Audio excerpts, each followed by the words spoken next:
Halo teman-teman, kita kan sebelumnya udah membahas tentang banyak fitur Looker yang cukup berguna untuk pembuatan dashboard. Dan aku rasa untuk pembahasan fiturnya kita cukupkan. Sekarang kita akan lebih mempelajari tentang gimana sih cara untuk membuat dashboard yang interaktif nih teman-teman. Membuat dashboard yang interaktif ini cukup penting ya, karena dengan dashboard yang interaktif itu pasti akan meningkatkan pengalaman dari pengguna dashboardnya gitu. Jadi pasti teman-teman kalau misalnya menggunakan suatu aplikasi ataupun website gitu ya, pasti kan teman-teman akan lebih suka kalau misalnya si websitenya itu lebih cukup interaktif lah untuk digunakan sesuai dengan kebutuhan teman-teman. Nah, sama dengan dashboard juga seperti itu. Jadi, fitur supaya dashboard lebih interaktif ini bisa digunakan untuk menyesuaikan kebutuhan pengguna yang nantinya dapat digunakan untuk analisis ataupun pengambilan keputusan nih, teman-teman. Ketika kita ngomongin soal interaktivitas, ada beberapa fitur-fitur yang nantinya kita akan pelajari. Yang pertama, kita akan membahas mengenai fitur yang namanya kontrol di Looker Studio nih teman-teman. Jadi fitur kontrol ini sangat berperan pada dashboard yang kita buat, karena dengan fitur kontrol ini pengguna nantinya bisa memfilter data atau mengubah tampilan dashboard sesuai dengan kebutuhan mereka nih teman-teman. Di Looker Studio, kontrol itu ada dibagi jadi dua section gitu ya. Jadi kalau misalnya di yang section 1, ini kita ini bisa memfilter data kita. Selain itu kita juga bisa memfilter by parameter. Jadi kalau kita punya suatu parameter, kita bisa mengelistnya pada filter ini teman-teman. Nah, sedangkan kalau yang di section kedua, ini kita lebih memfilternya tuh dari data yang kita punya aja gitu. Jadi nggak bisa pakai parameter. Jadi misalnya kita hanya bisa melakukan kontrol untuk date range ataupun data source kita ataupun dimension dari data source kita, dan juga untuk pembuatan button. Jadi teman-teman, dari dashboard yang udah kita punya nih ya, kita kan udah punya nih matriksnya udah kita masukin semua, lalu juga chartsnya udah kita masukin. Nah sekarang tuh tinggal kita membuat kontrol aja pada dashboard ini supaya bisa lebih interaktif. Nah karena kita ini kan sales overview dashboard ya, dimana sales ini kita punya customer yang tersebar di berbagai macam lokasi, dan juga dia punya preferensi masing-masing, kayak produk yang diminatinya tuh berbeda-beda. Nah, oleh sebab itu kita bisa membuat drop down yang berdasarkan lokasi customer dan juga preferensi produk customer nih teman-teman. Contohnya nih yang kita masukkan di layoutnya seperti ini nanti kita buatnya ya. Dan salah satu yang terpenting juga adalah biasanya ini nih hampir semua dashboard ya, pasti dia ini punya filter untuk memilih date range-nya nih teman-teman. Karena kan pasti kalau misalnya kita ingin menganalisa sesuatu, pasti kita membutuhkan kayak keterangan periode yang kita mau itu kapan sih. Makanya yang pertama kita akan membuat filter select date dulu, baru kita akan lanjut ke kontrol yang lainnya. Jadi untuk menambahkan kontrol ini kita tinggal ke menu bar, lalu kita pilih add a control dan pilih mana yang kita mau. Nah, misalnya kita mau untuk date range control ya. Jadi kita klik date range control, lalu kita letakkan di lokasinya. Sebenarnya seperti ini juga udah cukup ya teman-teman. Tapi kalau misalnya teman-teman ingin membuat ketika pertama kali dibuka tuh dashboard teman-teman tuh udah otomatis kepilih tanggalnya itu tanggal berapa gitu misalnya, teman-teman bisa melakukan setup di bagian default data range-nya ini teman-teman. Jadi teman-teman bisa pilih di sini.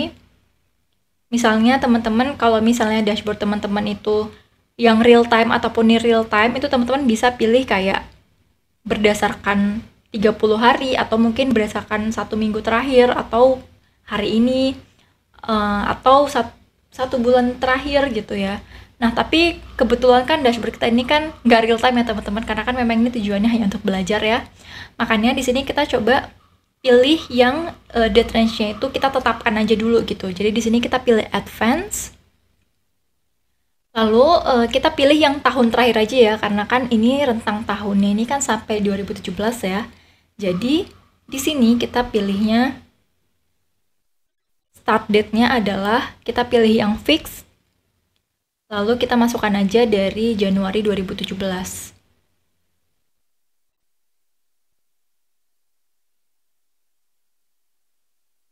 Sampai dengan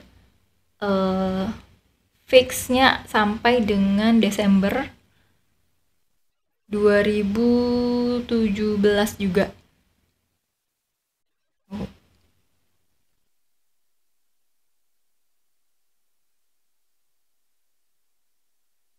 Jadi ini tanggal 1 sampai dengan 31.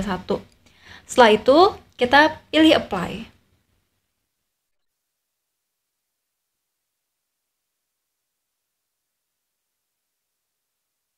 Nah, dengan begini artinya data yang ditampilkan ini ketika teman-teman membuka dashboard nanti dia auto kebukanya tuh sebagai tahun 2017 aja teman-teman. Jadi nggak perlu untuk select date range cara manual lagi. Tapi kalau misalnya nanti mau diganti-ganti juga tetap bisa gitu ya. Jadi tinggal diklik aja di bagian si drop down-nya. Nah, kalau misalnya fitur date range ini udah, sekarang kita mau tambahkan nih drop down yang lain, yaitu misalnya berdasarkan di layout kita tadi contohnya berdasarkan segmen gitu ya misalnya. Nah, di sini kita tinggal pilih aja yang drop down list.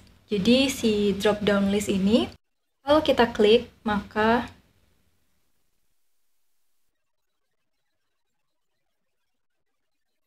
ternyata dia langsung otomatis nih ngasih control field-nya tuh sebagai segmen.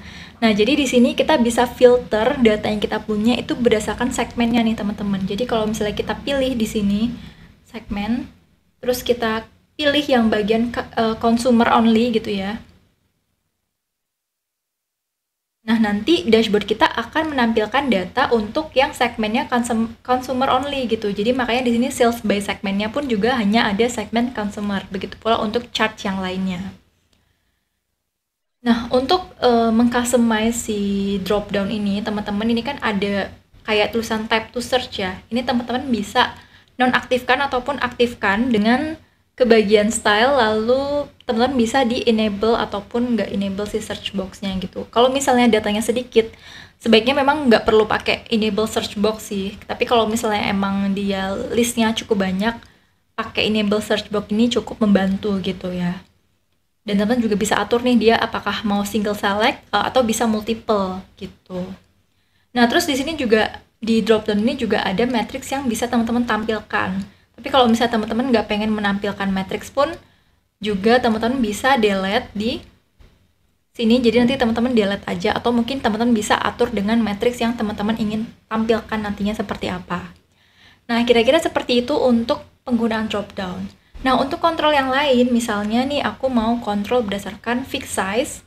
Fixed size ini sebenarnya fungsinya tuh sama ya, kayak drop down, hanya aja dia ini langsung muncul gitu loh listnya nih teman-teman. Nah, seperti ini nih, dia langsung muncul ya listnya. Jadi misalnya nih kita mau kontrolnya by kategori.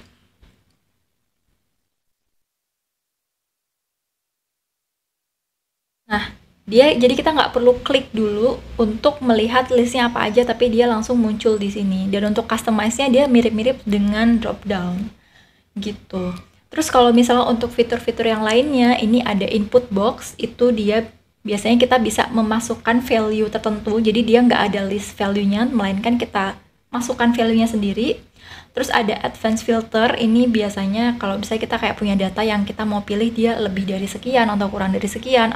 Terus kalau misalnya slider, untuk kita slide berdasarkan numbers gitu ya, berdasarkan angka. Jadi dia di sini tuh harus berupa numerik gitu ya untuk digunakan di kontrol ini. Terus ada checkbox dan juga ada preset filter. Jadi kita bisa membuat preset kita sendiri. Nah, terus kalau misalnya di bawahnya tadi yaitu ya ada date range control, ada data control, dimensions, dan juga button, teman-teman. Nah, untuk dimensions lainnya mungkin teman-teman bisa praktekkan sendiri ya dengan cara yang sama untuk ngikutin dengan layout yang kita udah buat nih. Jadi kita bisa buat kayak filter berdasarkan kategori, subkategori, region, dan juga city. Terima kasih telah menonton Halotek Academy. Jangan lupa like, comment, subscribe, dan share video ini. Cek juga tutorial menarik lainnya ya. Halotek Academy, learn today, great tomorrow.